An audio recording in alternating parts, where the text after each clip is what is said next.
Former Devolution Cabinet Secretary Anne Waiguru is tomorrow scheduled to appear before the Ethics and Anti-Corruption Commission over the 971 million shillings National Youth Service scam. Waiguru, who was earlier this month cleared by the commission, was entangled in the scam yet again after Josephine Kabura in an affidavit linked her to the transfer of millions of shillings.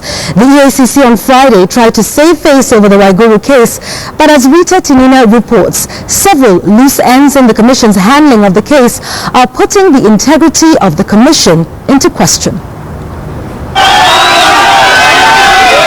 On the 10th of November last year, Anne Waiguru had her first date with detectives at the Ethics and Anti-Corruption Commission.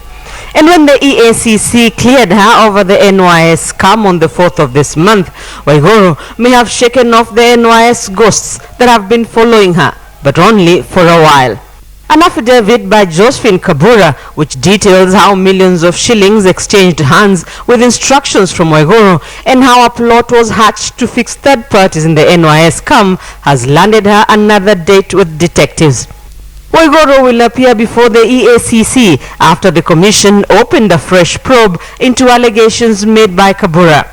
How come the EACC issued a clearance to one of the individuals in the frame, and that same individual, less than a fortnight later, the same EACC says it's opening a fresh set of investigations on? A question that has left the EACC with some egg on its face. The EACC says it only cleared Waiguru on 4 cases touching on the NYS and not the 791 million shillings case. The letter clearing Waiguru indicated that the commission had conducted investigations on various allegations but did not specify the 4 cases it now claims Waiguru was cleared in.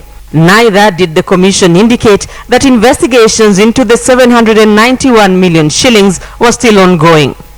Waiguru's clearance raised eyebrows from the word go. Her clearance letter, written by the EACC Chief Executive Halake Wako, was addressed to the Chief of Staff and Head of Public Service Joseph Kenywa at State House. Ordinarily, such a letter would be addressed to the Director of Public Prosecutions, raising questions over what role State House played in the investigations by an independent commission. And now, even more questions are being raised. Then comes the 791 million, which is in the public discourse, and which is kind of, it has a huge life right now. That 791 was at the same time being investigated by a different government institution, not the EACC. But a letter by the Director of Public Prosecutions in September last year tells a different story that puts the EACC at the forefront of the investigations. The letter is on an inquiry into transactions at the NYS, recommending charges against a number of companies and individuals for the theft of just over 791 million shillings and for conspiracy to steal over 695 million shillings. In the letter, the DPP states that several aspects of the fraud would properly fall under the mandate of the Ethics and Anti-Corruption Commission under the Anti-Corruption and Economic Crimes Act 2003, the Leadership and Integrity Act, and the Public Officers Ethics Act. The DPP in the letter directs that the EACC be invited to join the prosecution team to participate in the review of the file. The letter states that the investigation carried out by the CID is limited to offences under the Penal Code. How did the EACC, even with the DPP's instructions that aspects of the case fall under its jurisdiction, fail to live up to its mandate? The country's anti-corruption watchdog, which is trying to save face, will no doubt have a busy week ahead.